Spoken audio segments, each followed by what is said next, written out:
I'm sure you will agree with your wise man. Many WWE superstars say they will do whatever it takes in order to achieve success. Quite often, it's a bunch of BS. But if you're lucky, you may run into someone who is willing to look out for the group. Someone willing to make sacrifices. And for this family, there was no one better than Rikishi. After the Head Shrinkers run in WWE came to an end, Rikishi, then known as Fatu, would go on a journey of self-discovery. This journey would lead to him taking on the name Rikishi, a subtle nod to his cousin Yokozuna, as well as an opportunity to start fresh with a global audience.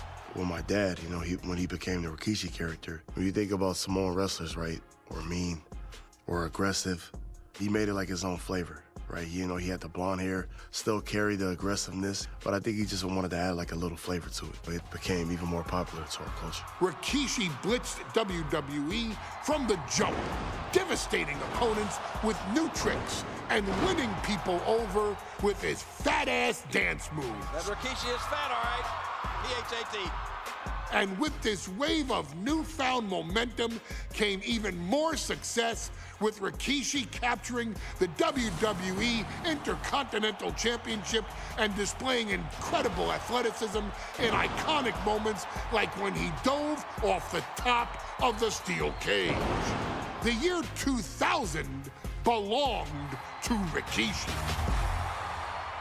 But little did anyone know, Rikishi held a dark secret regarding a decision he'd made not for his own benefit, but for the benefit of the family. It was at the 1999 Survivor Series that Stone Cold Steve Austin was hit by a car in the arena parking lot, forcing him from the main event later that night for the WWE Championship. For nearly a year, all of WWE was consumed with figuring out who was driving that damn car and why Austin was targeted in the first place. The verdict came in. The car was driven by Rikishi. Rikishi would stand strong. Stone Cold Steve Austin, I didn't do it for me. I did it for The Rock. What? Rikishi would lay out a years-long gripe that WWE preferred Steve Austin to The Rock, and so Rikishi had made sure that The Rock's only competition had been removed from the picture. Rikishi sacrificed his own popularity to reach this goal. The Rock thrived while Austin was on the shelf. For Rikishi, the struggle and fall was all worth it. Rikishi knew that he would eventually have to face off with the Texas Rattlesnake to answer for his sins. And he welcomed that meeting with open arms. What Rikishi was unprepared for was for WWE to stack the deck entirely, looking to make Rikishi pay for taking out their golden goose.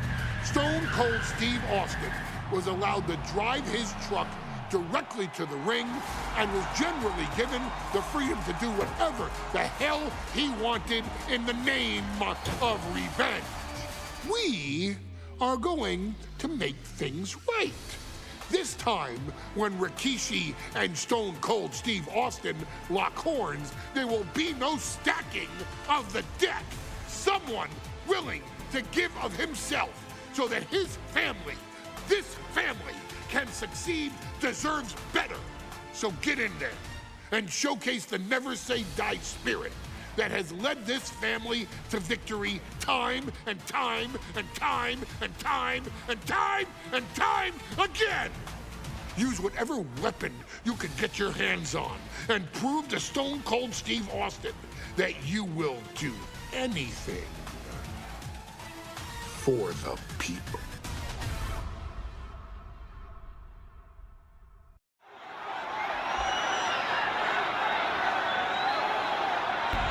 Is it legal to not show up? Rikishi has brutalized Austin lately. Austin will be here, Byron. I just refuse to think anything else.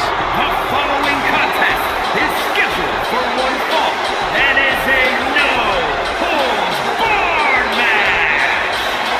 Introducing first, from the Isle of Samoa, weighing in at 424 pounds, Rikishi! We have learned more about Rikishi in the last couple of weeks than we knew about him his entire career here in WWE. He said he ran over Austin not for himself, but for The Rock. Right, and now he's coming out here, and I guess if Austin doesn't show up, the general manager is going to have to come out here and declare this is a forfeit, and Rikishi's going to win it. This man makes me sick.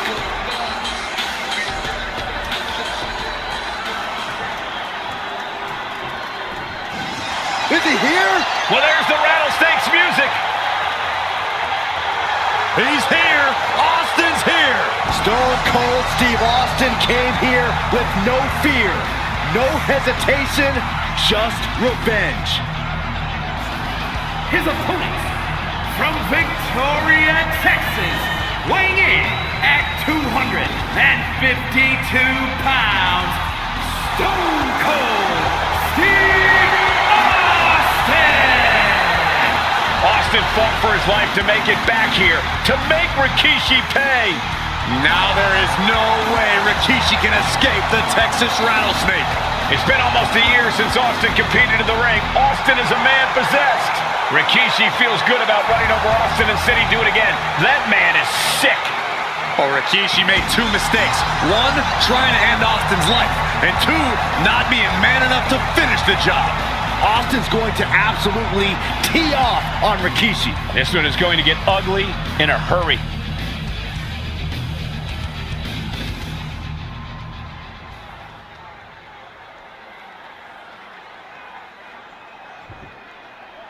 Now know the sick, demented side of Rikishi. Rikishi almost cost Austin his life and said he's here tonight to finish the job. Listen, Rikishi has seen members of his family be skipped over while other superstars skyrocket. Watch out! Oh my, apron senton! All that size and momentum landing with a sickening thud. Kick lands. And looking at my monitor, it just makes me sick to my stomach watching Rikishi. This is a man who has no remorse and feels justified for running Austin down like a dog. Look, to be devil's advocate, you've got to look at Rikishi's perspective. He's proud of his Samoan lineage and saw an opportunity to give his people a leg up in the Shark Tank that is WWE. Oh, are you serious, Corey? Rikishi ran over another human being. We're fortunate that it only put Austin on the shelf for 10 months instead of his whole life. It's sick that you would even condone what Rikishi did. Don't twist my words, Saxton. I'm not saying I condone Rikishi's actions. I'm just saying I understand them. We talk a lot about Austin being prepared for a fight. Talk about the Rattlesnake preparing to make Rikishi a dead man. Well, Austin and Rikishi trading heavy artillery on the outside, and here comes the Rattlesnake. Stone Cold Steve Austin fired up and revenge on his mind. You got to think about how bad Austin has wanted this ever since Survivor Series last year. Been dying to get his hands on Rikishi. All of that venom, all of the vitriol inside of Austin being unleashed on Rikishi right now. Remember, this is no holds barred. Anything goes. Austin has Rikishi down. The Rattlesnake is red hot. And do you hear this capacity crowd? They want more from Stone Cold. Albany wants to see Rikishi get beaten down like a pile of human filth. And Rikishi lately has been calling himself a visionary, a pioneer. All a bunch of garbage, if you ask me. Well, those aren't self-imposed labels, Cole. Those labels are coming from a family, coming from a group of wrestling legends who are proud of Rikishi for standing up and making a change in this business. I got a few labels for Rikishi. Coward, liar, embarrassment. Those fit him well. Corey, Austin has been out of in-ring action for nearly a year. Does any possible ring rust factor into this match? Well, maybe if this actually was a match, but this isn't about arm drags. It's not about drop kicks. This is a fight, and there is never any rust on Stone Cold when it comes to fighting.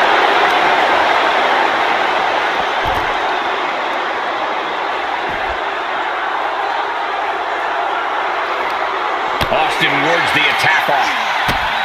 And we know how despicable Rikishi has been, but to throw vinegar on Rattlesnake's nest, Rikishi goes and destroys Austin's truck with a sledgehammer. Well, hell hath no fury like a man who has his car tampered with. It's just extra motivation for every fist Austin lands in this fight.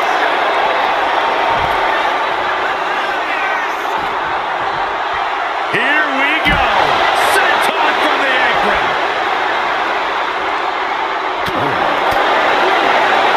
Rikishi finds his target with that one. And Rikishi enjoying how he's worn down the Rattlesnake throughout this match.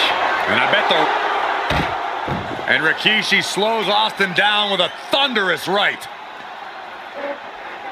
Austin's in trouble. And now steel chair. Oh, and Austin, he just averted disaster there. And now Austin gonna deliver the punishment with the steel chair.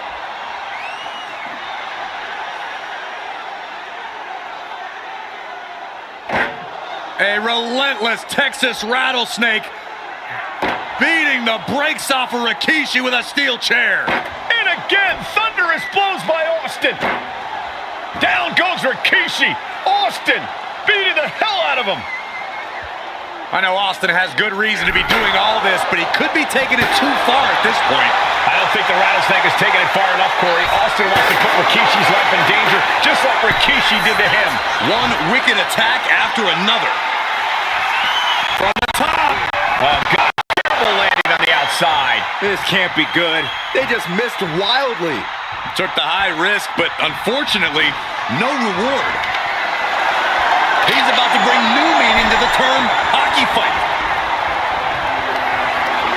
Scooped up. Here it comes. Rikishi. Driver. Will that keep the Rattlesnake down? Pulled in for two. And he fights it off. I cannot believe what I'm seeing right now. No one can.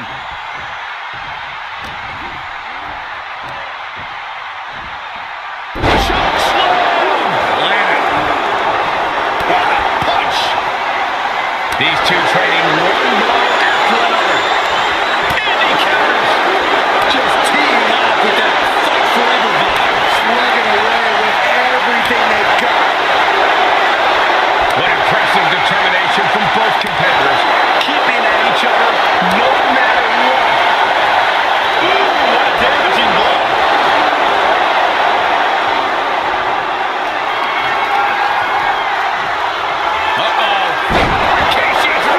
Rikishi may have put the exclamation on this one.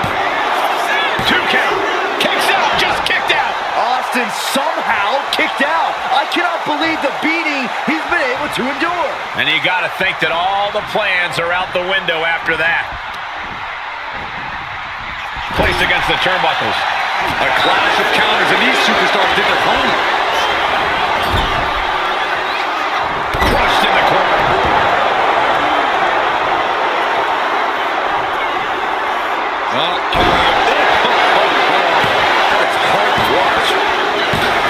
Rikishi somehow defangs the Rattlesnake. Damn it. The winner of this fight, Rikishi! This is not what many of us expected to see. We wanted to see retribution, but Rikishi was too much of a monster for Stone Cold tonight. The vitriol that consumed Rikishi powered him to finish the job and leave a battered Austin in his rear-view mirror.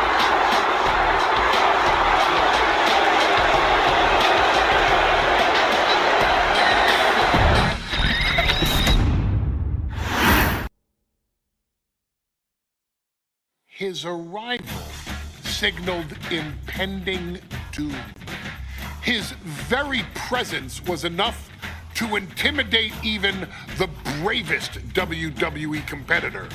His name itself simply meant the end. And if you found yourself standing across the ring from Umaga, you were most certainly coming to the end of your own road.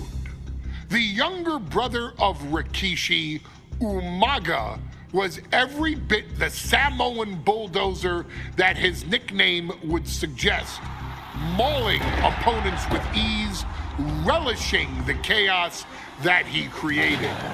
A menace to the entire roster, an unrepentant badass, Umaga tortured his prey with high-impact collisions before ultimately sealing their fate with his vaunted Samoan spike, a vicious move used today by Solo Sikoa. Inside the ring, man, he was just a complete monster. Anybody that stood in front of him, he was gonna wreck him no matter what he had to do. He was just a crazy, wild Samoan. Outside of the ring, man, just a loving guy to be around. A fun uncle, always joking, always barbecuing at his house. I always looked up to him. He was just so cool. Perhaps an unheralded aspect of Umaga's game was his mastery of mental warfare. Umaga loved to present a wild, out-of-control savage, one who needed manager Armando Alejandro Estrada to handle all the details while he destroyed opponents. Umaga was the perfect definition of the word aura. A two-time intercontinental heavyweight champion, Umaga established himself as one of the purest forms of dominance to ever set foot in a WWE ring. His intense clashes with Batista, the Heartbreak Kid Shawn Michaels, and Triple H, along with WWE Championship battles against John Cena, still live on in the memories of those who were fortunate enough to watch Umaga perform. And Umaga will live in immortality through every member of this family, whether it's with a huge Samoan drop, a running bulldozer into the corner, a Samoan spike, or even a war cry in the middle of battle. Umaga is forever. I wish he was here. I know he's watching from above. So you, our beloved Us in training, are asked one simple thing here in the WWE 2K25 showcase: to defeat John Cena. You've done that in this mode before, right?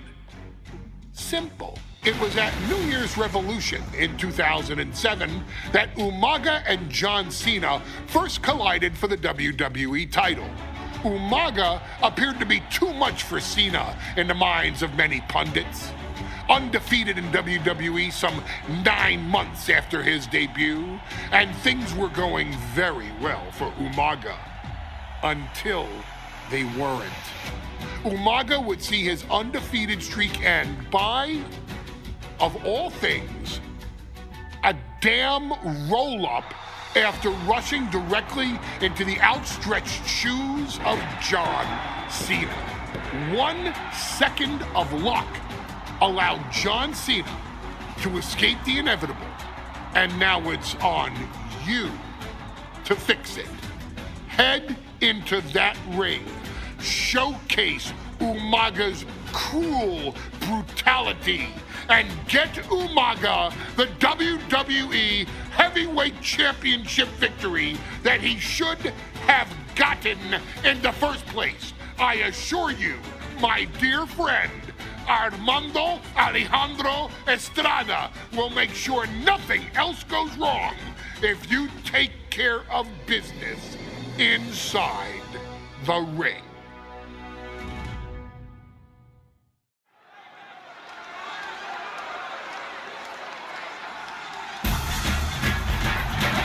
Well, ladies and gentlemen, here he is.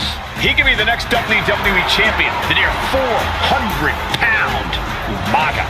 A man that since debuting right after WrestleMania 9 months ago has remained undefeated. And Umaga has been in the ring, Byron, with the best of WWE. This man looks, moves, and sounds like a movie monster. except Umaga is for real. He is a Samoan bulldozer, an 18-wheel version with a mean streak. Big, athletic, strong, and probably gonna outweigh John Cena by well over 100 pounds. Since 1963, the WWE title has only changed hands twice here in Kansas City. That's twice in the last 47 years.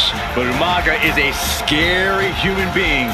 He can easily change that trend right here tonight.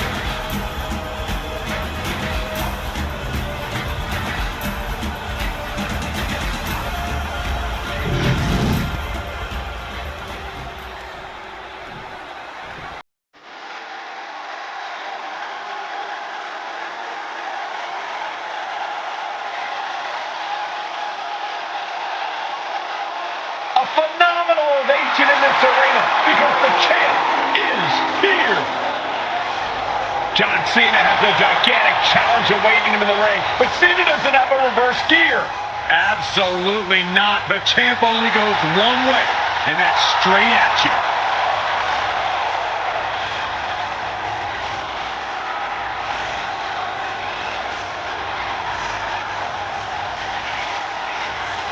John Cena, a three-time WWE champion, the handler of Umaga, Armando Estrada, trying to control this undefeated challenger.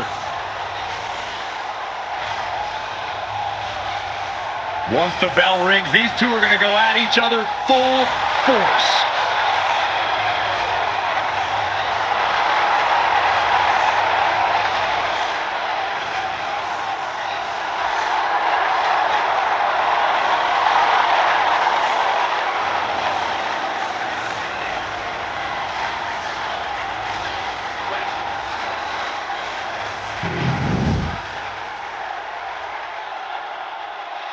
The following contest is scheduled for one fall, and it is for the WWE Championship. Introducing first, the challenger from the Isle of Samoa, weighing in at 353 pounds, Umaga.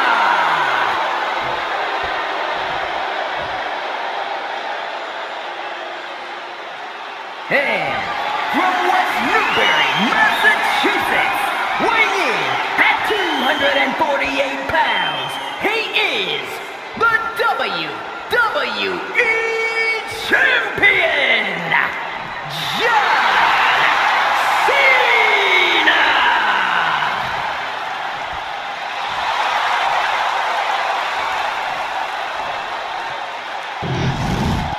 Undoubtedly the top title in this company.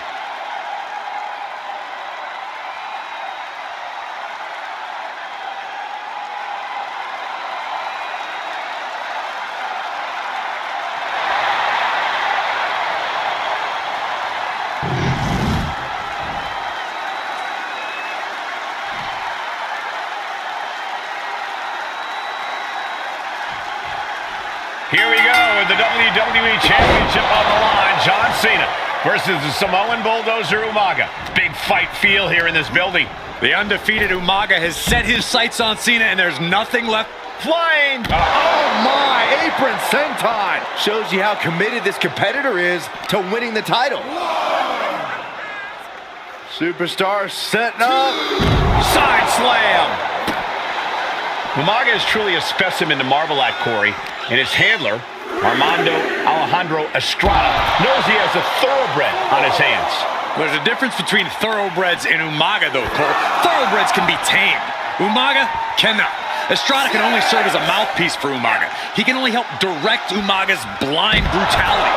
I think even Estrada knows no one can control the Samoan bulldozer. He gets into the ring. And he goes crashing to the outside.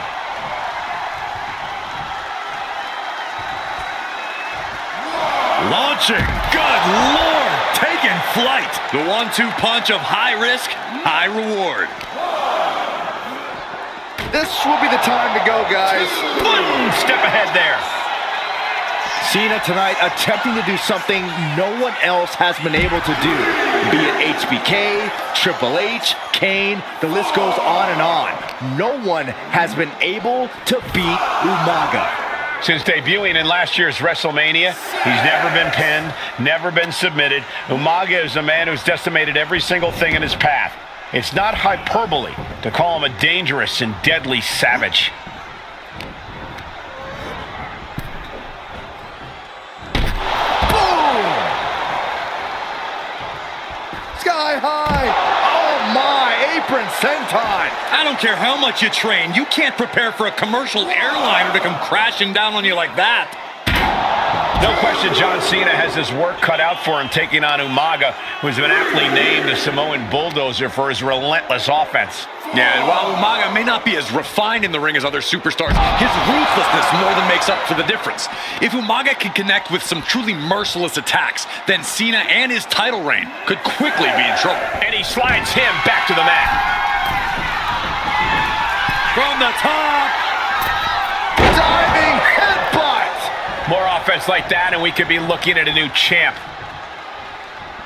That's using your head.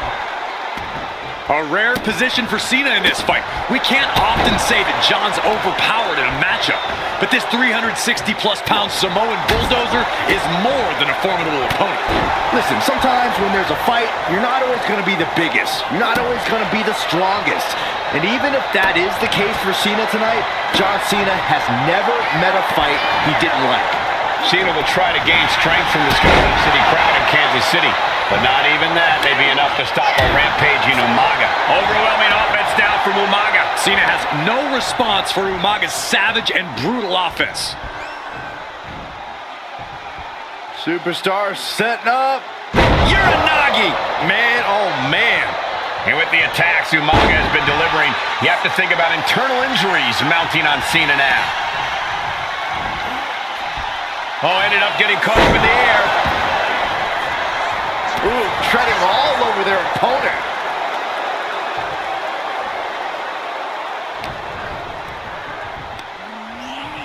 Up on their shoulders. Down in a hurry. And I could look at Umaga and he reminds me of Yokozuna. His unmatched thickness and size is an orthodox offense. Look at Umaga's thighs, his calves. They give him a great power and a great base. It makes him almost impossible to knock off his feet. He's thick, he's strong, he's nasty, and he won't be slowed down. Choke slam! Cena has no control here. Umaga is simply overpowering John Cena right now. Oh, man. Dodge is out of the way. Oh, what a headbutt.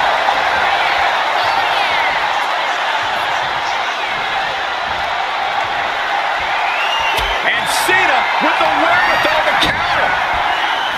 And Umaga, of course, coming from a very rich heritage. Some of the greatest athletes in any sport come from the Samoan heritage. Umaga's aggressiveness can be traced back to his bloodline. When you're fighting... Cena hoisting them up from behind into position. Attitude adjustment.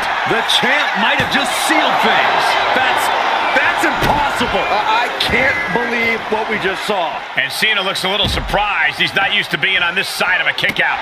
Oh, man.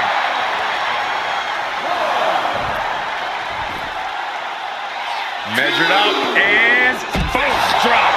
John Cena is pulling out all the stops, trying to keep Umaga down.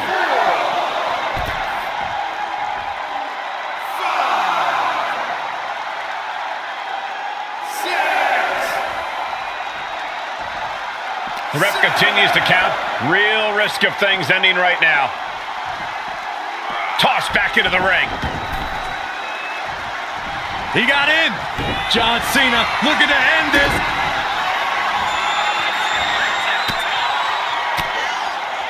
Effective counter.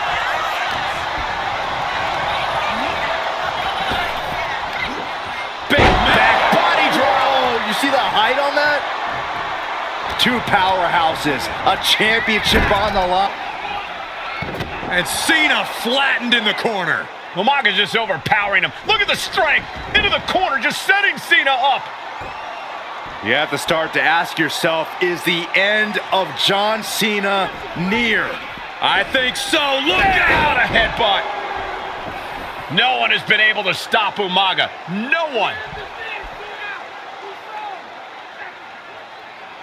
You are seeing why Umaga is undefeated. Why no one has been able to stop the Samoan bulldozer. Here comes Umaga, and Cena catches him with a boot. John Cena from behind, rolls him up, shoulders down, and a kick out by Umaga. And Cena immediately back into the clutches of Umaga. I'm not sure what else Cena can do here. I'm not sure John Cena knows how to stop Umaga. And Corey, you know there's no force equal to being on the receiving end of a headbutt from Umaga. It's in Umaga's DNA. Generations have perfected the art of using their own skull as a weapon that could stop an elephant. Finish it. Let's end this. Pulled in for Belly to belly. Sometimes I look at Umaga and it just scares me. I think if This'll do it. Umaga, Samoan spike. the challenger comes up big.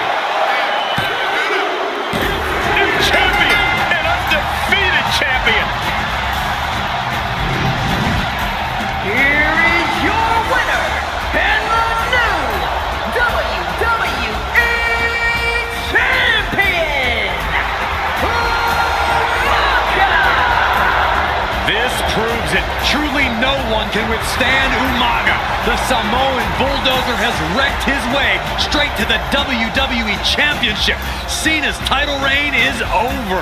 An incredibly impressive showing from Umaga tonight, absolutely leveling John Cena in a savage display of dominance. Will Cena come looking for a rematch? Only time will tell. But for now, this is Umaga's moment.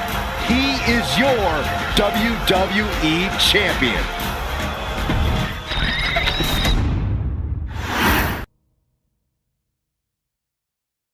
Hey, in WWE, things move really fast. If you aren't present in the moment, it can feel like a year goes by in only 2 or 3 minutes. That's why you always have to make time to make sure that you check. Hold on. Did I just hear myself say 3 minutes? Stop. Can you believe I'm actually doing Eric Bischoff's shtick? In the early 2000s, few words sent a shudder through the roster like the words 3 minutes, summoning the fearsome duo of Rosie and Jamal, collectively known as the 3-minute warning. Initially hired by the aforementioned Raw general manager Eric Bischoff to interrupt anything he didn't find to be entertaining. You're just not entertaining me. 3 minutes are just about up. The two instantly made their mark in WWE with their complete and total decimation of anyone that was targeted. Their formula was really simple. 2 bruisers with surprising quickness who took pleasure in throwing opponents all around the ring with reckless abandon. And the trail of bodies left in their wake remains a testament to their devastation. Rosie, older brother of your tribal chief Roman Reigns, and Jamal, who would in time develop his skills further and take the name of Umaga, were about instant gratification. They treated matches like a race, seeing how much damage they could fit into the shortest time possible. The 3-minute warning with my brother and my cousin, it was just one of the coolest gimmicks of all time to me. It was catchy, you know what I mean? Like, you kind of knew what was happening. And I feel like we all remember when the 3-minute warning hit for the first time. You know, the whole Den TV area just lit up. Every match was a train wreck, as the two would use their size to overwhelm most opponents, coupling that with incredible tag team maneuvers to increase the carnage to its maximum levels. That approach, maximizing damage while minimizing time, was a 3-minute warning signature. The team itself saw its run in WWE last for a little over a year, but in that time managed to make such an impression with the WWE Universe that it still resonates today. They are proof of the impact anyone can make if they capitalize on their opportunities, as 3-minute warning did every single time. It was a short-lived gimmick, but it was a really cool gimmick, and I just think it shows the versatility of, hey, if you need us to go out there and tell you a Broadway story, I'll cover 2 hours if you like. But if you need us to come out in 3 minutes to make an impact, we can do that too. But you gotta be really good to be thrown in there with the very, very best in the industry. I'm getting all pumped and proud, for my brother and my cousin right now, just thinking about it. Here in the WWE 2K25 showcase, we have selected another team that embodies the same mindset in Akam and Razor the AOP. Similar to Jamal and Rosie, these two look to inflict the most pain in the most efficient manner. Like 3-minute warning, AOP happily dispatches when summoned. Like 3-minute warning, AOP features 2 Goliaths who will hurl your body from pillar to post before finally bringing it all to a most painful conclusion.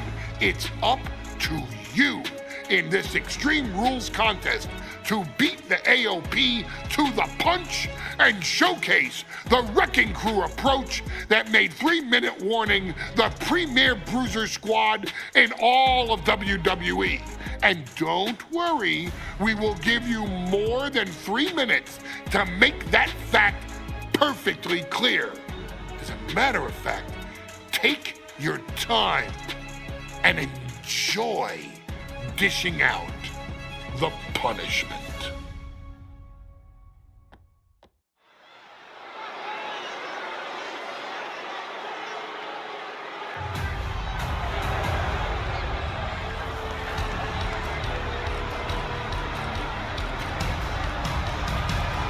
AOP is here, ready to wreak havoc. And they want to prove 3-minute warning has nothing on them. 2 roughneck teams ready to use this Extreme Rules stipulation to the fullest.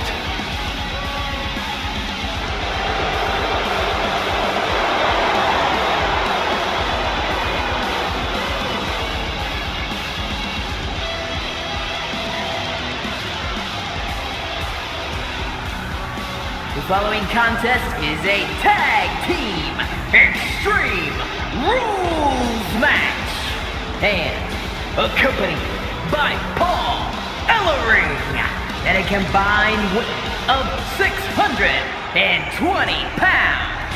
Akam and Razor, the authors of pain.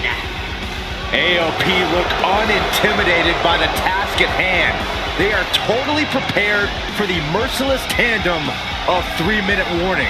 You know, there's actually a lot in common between these two teams in terms of tactics and physicality.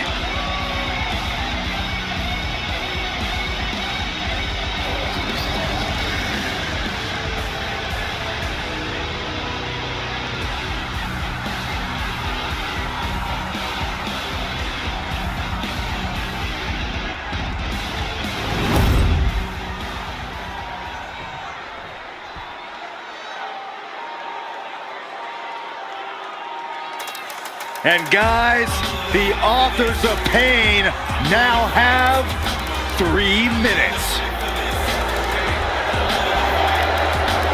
Pain and a combined weight of 770 pounds.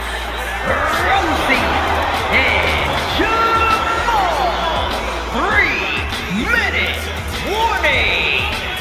Authors of Pain versus 3-minute warning is a recipe for brutality and ruthless carnage. And that's an irregular match, Cole. This is Extreme Rules. These two hit squads are going to tear each other apart. 3-minute warning made a career out of demolishing anyone who got in their way. Why would AOP be any different? Because that's exactly what AOP does too. They play the same game as 3-minute warning. Here we go with AOP and 3-minute warning going head-to-head. This is an Extreme Rules match, and it's a good thing it is, because neither one of these teams likes to play by the rules or limit their aggressive tendencies. Well, there is nothing on the minds of these men except dealing as much damage to one another as possible. Both 3-minute warning and the AOP excel at brutalizing their opponents and inflicting massive amounts of pain. But only one of them can be the best at it. We can safely predict that this is going to be an exceptionally gruesome and painful match to watch. Pay special attention to Rosie in this matchup. 6'5", 375 pounds. The man can run a 40-yard dash in 4.8 seconds. This guy is a pure athlete.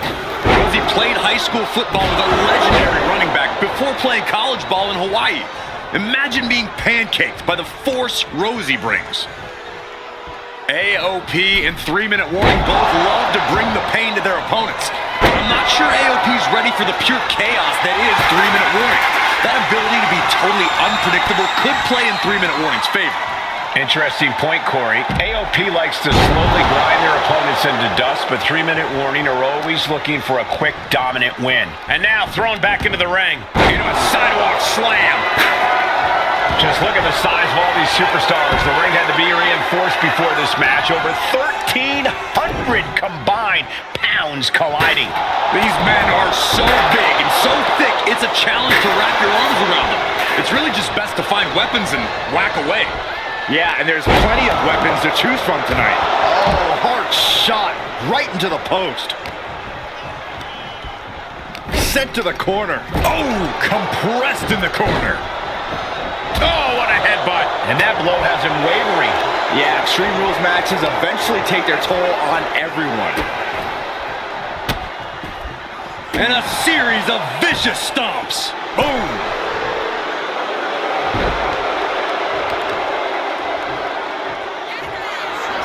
And all the impact brought to the knee. Rosie and Jamal tell their victims that they will feel the 3-minute warning. What does that mean, Corey? Well, it means a lot of superstars will get run over by a pain train, and it's only going to feel like the longest 3 minutes of their lives. When you're as big and strong as Rosie and Jamal, that's how quickly they can be over. Baker found himself in the wrong place there. Jamal putting his bad intentions to work. Good God, what force. The hammer dropped. Literally. Something might be broken. I don't know what they're looking for here. Bringing out that kendo stick means he is truly willing to go to the extreme. Throwing out the announce table, this isn't going to end well. I don't like where this is going. Yeah, well, this has the possibility to completely unravel here. Watch for the hardcore style of 3-minute warning. Both of these men are from the hood, so to speak. Grew up in the streets. This could be the end of the night for Rosie. And he kicks out of the pin and one. You expect these pins to last much longer at this stage in the match. Oh, the table's being set on fire. Oh, I can't watch this. I can't watch this at all.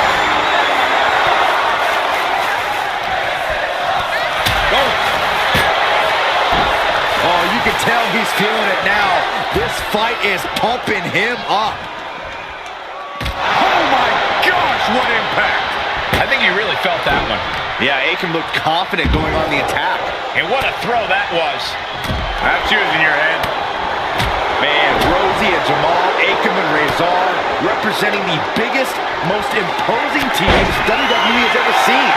Both teams don't care what the motive is, don't care who the target is. Their goal always remains the same, and that is complete destruction of the opposition. We call them equal opportunity ass kickers. The first few rows should take a couple steps back because no one is safe when you're in the vicinity of these teams. He's making his intentions known to everyone in the arena.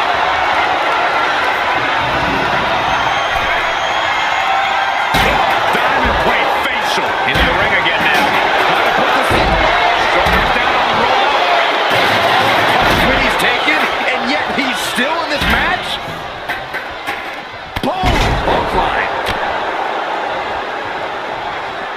What a chancery.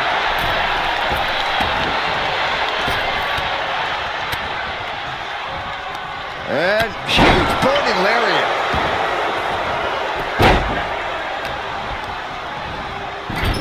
Right across the back of the neck. At this stage, he's endured plenty of big attacks. Yeah, but no one has ever won an Extreme Rules match by playing it safe. Ooh!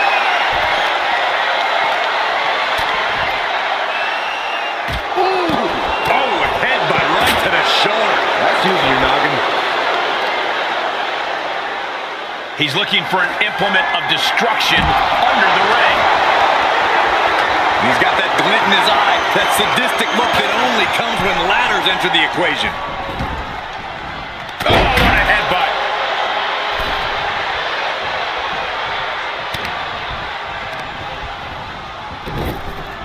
One behind. He's looking fairly drained. Extreme Rules takes an intense toll on the body. The longer this match goes, the worse it gets. Hard impact on the back. Table behind him now, not where you want to be. We knew this would be a group. He's got him down. Here we go. Kicks out before the 2 count. Not even letting the ref get to the 2 count. Oh, Razor gets cut off.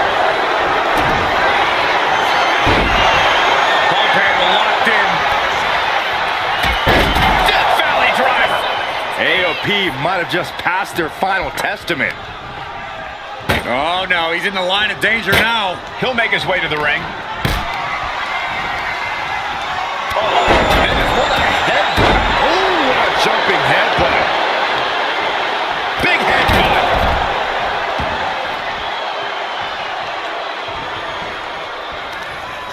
Here we go, Byron. Samoa drop. Going outside. What's he got planned here?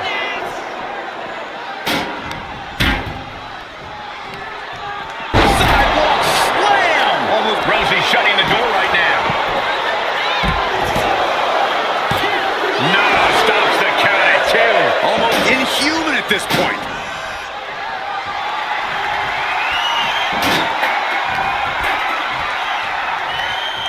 What a sidewalk slam. That's a well-targeted attack to the body. Oh, no, he's in the line of danger now. Cuts the attack off. DDT!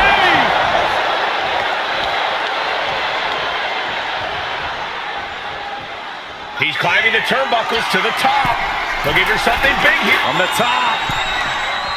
Oh, that got the official. Wrench in the arm. Oh, clothesline. He's in a bad way, but still has something left in the tank. And he gets set back into the ring.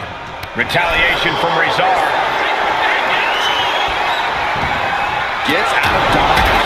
Razor now starting to bleed. The roar of this crowd has been building, and they are in a fever pitch right now. You can feel the anticipation growing with every second that ticks past in this match. Oh, not to the belly!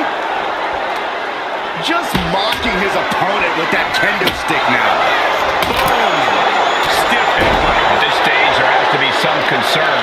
He has been battered and beaten, and there's only so much more he can take. Got him in the corner now. Spine buster. And then a stomp. This is just establishing dominance. Oh, what a stomp right to the chest. Are you kidding me?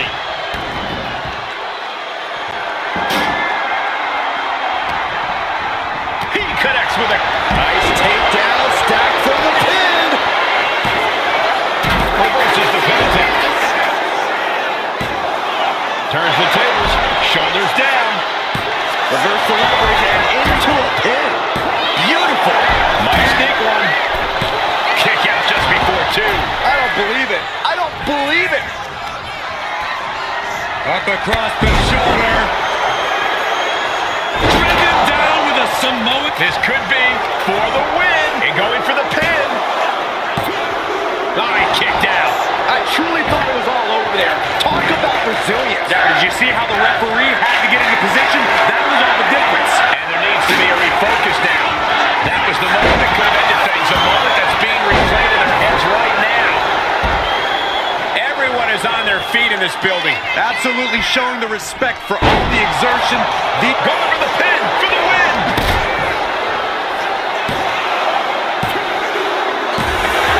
Rosie and Jamal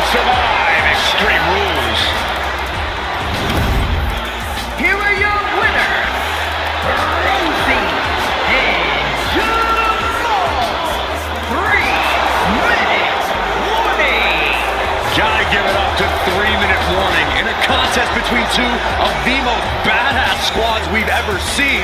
They were the tougher competitors. Yeah, but AOP certainly made 3-minute warning earn this win. Just think about all the carnage we witnessed here tonight.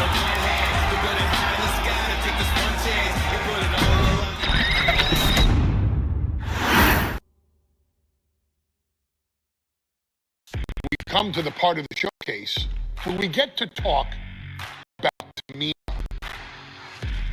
Ever since walking in WWE, shoulder to shoulder with the Usos, Tamina's alliance with this dynasty has never been in question.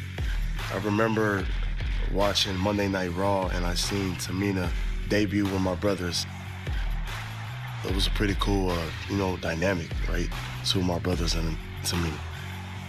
Together, Tamina and the Usos helped each other navigate through a trial-filled first year in WWE, making sure they all survived together.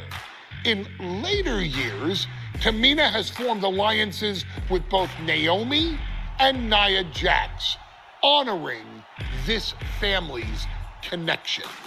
While Tamina has looked to create her own name in the industry, she has never missed a chance to acknowledge her place in this family either.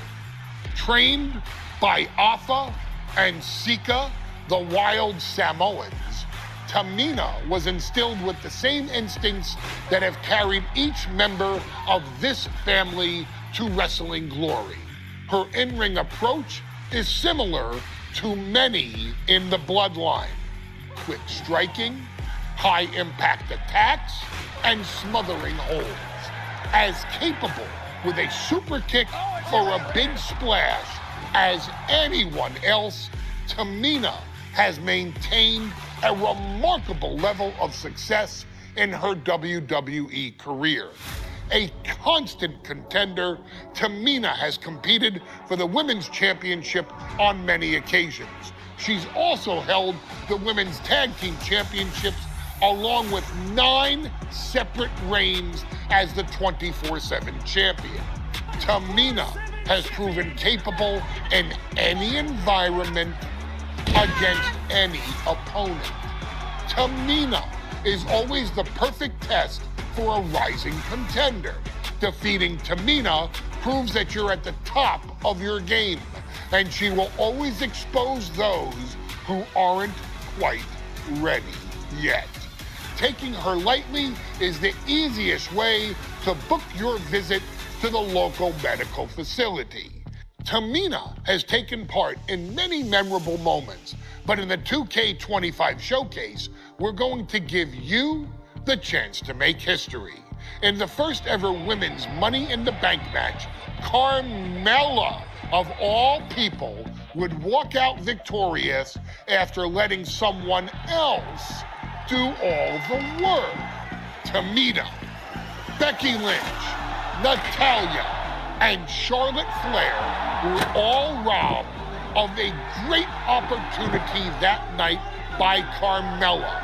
So this is your chance to make it right. Showcase Tamina's grit and take out the other 4 ladies in this ladder match to become the first ever winner of the Women's Money in the Bank. Carmella might still sneak out with the win, but if she does, she's doing it on her own because we're not allowing anyone else at ringside for this match in our showcase.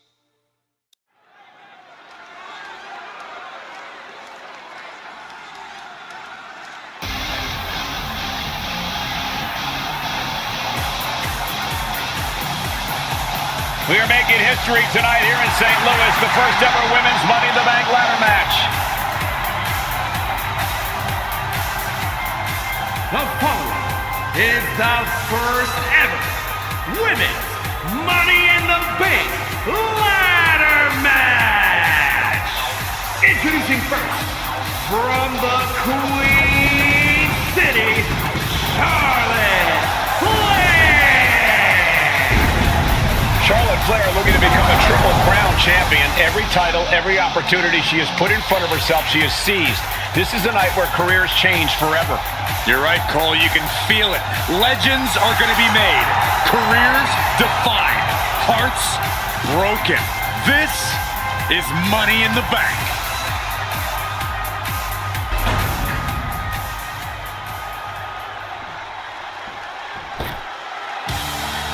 And Byron, Becky Lynch with a very astute point. I rip off arms. You can't exactly climb a ladder with no arms.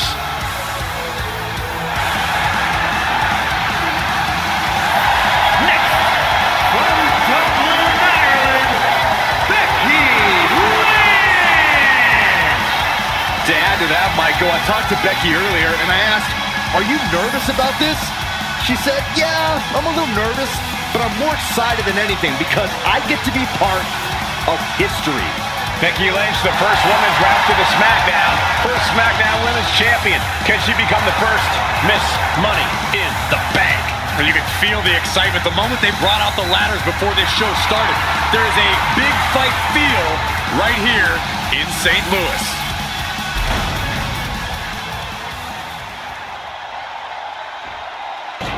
There's a big fight coming. Tamina, perhaps the most dominant superstar in this match. And I guarantee she is not fazed by taking on 4 different opponents in a ladder match. From the Pacific Islands, Tamina! This is a milestone moment that is being watched all over the world. And Tamina is hoping to live up to her family's legacy. She wants that briefcase. She wants that title. It's in her blood.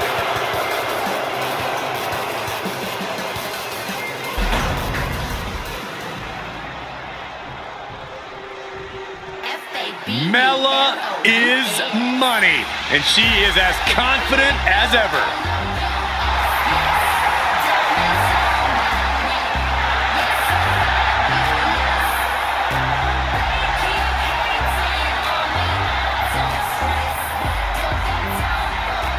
Making her way to the ring from Staten Island, Carmella! Byron, Carmella's made a couple of good points recently, saying, I was the last woman drafted in the WWE draft last summer. How big of a chip is on her shoulder? Oh, she's got a huge chip on her shoulder. And also, don't forget, Carmella has had some major victories lately, so she has all the fuel you could need heading into a match of this type.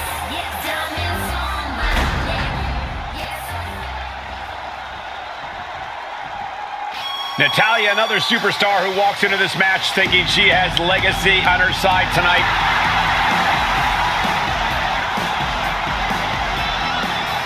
And from Calgary, Alberta, Canada, Natalya! Every last woman in this match has chased this opportunity so fiercely. They have chased the championship, perhaps none more so than Natalya.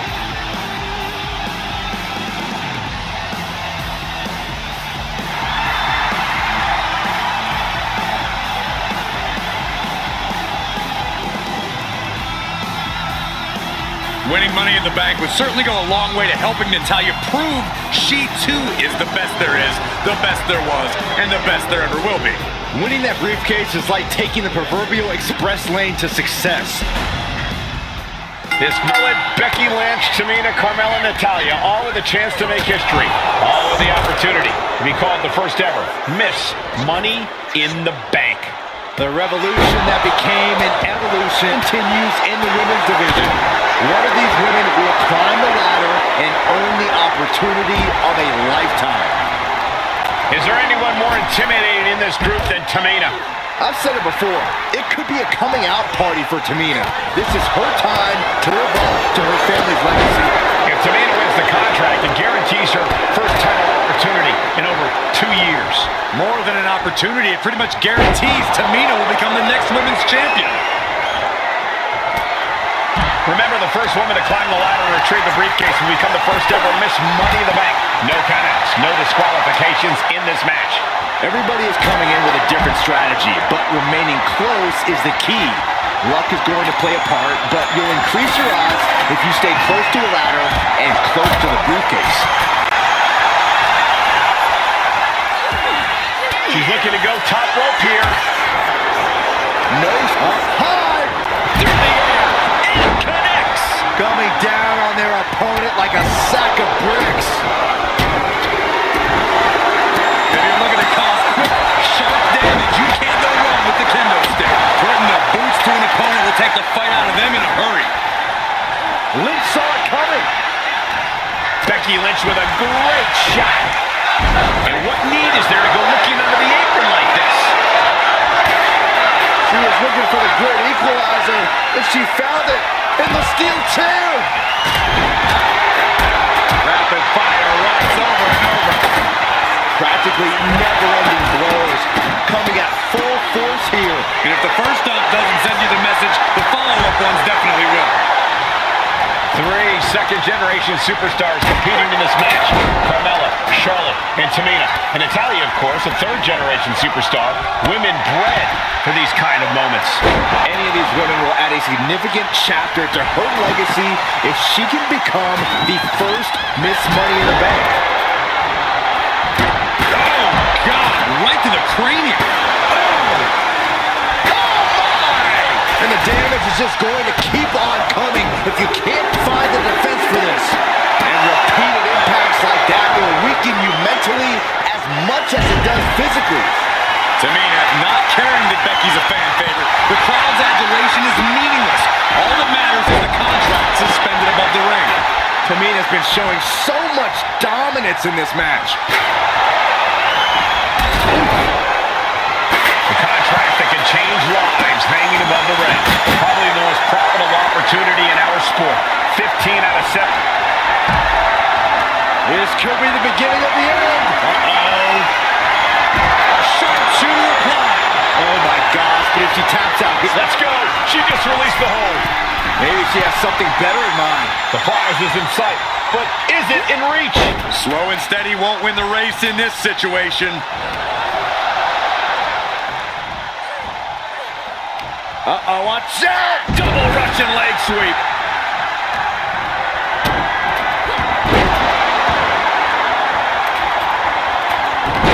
Dropped right on their face. She's looking a little drained now. The Queen came into this match with the express purpose of putting a beating on a peasant, and that was a step closer to it. And looking at the playing field, the majority of these women love to utilize their submission offense to put opponents away.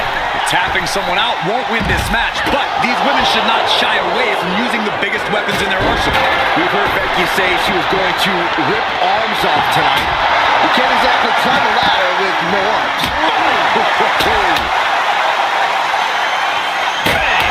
Take a seat at the table. Whoa! Just tossing that table around like it was nothing. Money in the Bank briefcase still hanging high. This is what it's all about. The opportunity of a lifetime. What are you willing to do? How much can you sacrifice to be the first Miss Money in the Bank? Oof! And behind. Big time clothesline. Good grief. Jumping headbutt finds the mark. And she heads out to the... Nice reversal by Charlotte Flair. Charlotte driving Tamina, and both tumble to the floor. Both women crashing down hard. The Queen, Charlotte Flair, the first to her feet, surveying the situation. Oh my, Tamina into the steps. Well, you are seeing a heightened level of aggression, heightened level of intensity from all these competitors because of the stakes involved. Guys, where's Charlotte going? Flair looking to up the ante now from the top. Oh my goodness, taking out everybody. The Queen rising to the occasion. What you just saw is why we say Charlotte is genetically superior. And undeniable athleticism from the Queen. Can it pave her way to the top of the ladder? Looking at insult to injury with that one. She's looking for something under the ring to even her odds here. What are they going to do with that ladder? Sliding back into the ring. It retaliates with a counter. Tamina's absolutely wrecking shop on Natalya, making sure the veteran won't have the strength to climb a ladder at all. Table's broken in half. Don't worry, though, there might still be more around here somewhere. Looks like scaling the ladder was the easy part of the job. Unhooking the prize is the big challenge.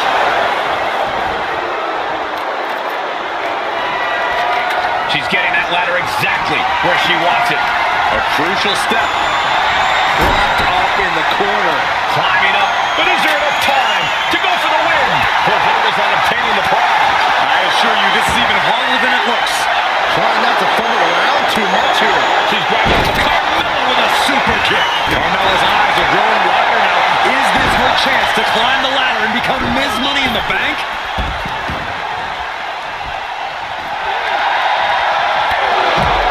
Punishing.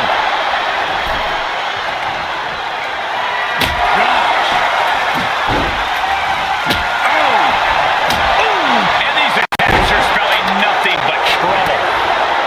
History on the line. Guaranteed championship opportunity. Nothing but carnage happening in this one. 5 women fighting for their key to destiny. Willing to go through hell for it. Center of the ring. Perfect ladder positioning and placement here. Reaching. So close to victory. But it looks like that hook is causing a lot of problems up there. Tamina is so close to victory now. Could this be her moment? This is what... That's it. Tamina has the briefcase. Tamina is Miss Money in the Bank. The winner of the Money in the Bank contract and the first ever Miss Money in the Bank, Tamina! This has to feel so validating for Tamina. She came in tonight with her family in mind, and they must be proud of her now. Tamina has a legacy to live up to, and becoming the first ever Ms. Money in the Bank only honors the rich family name.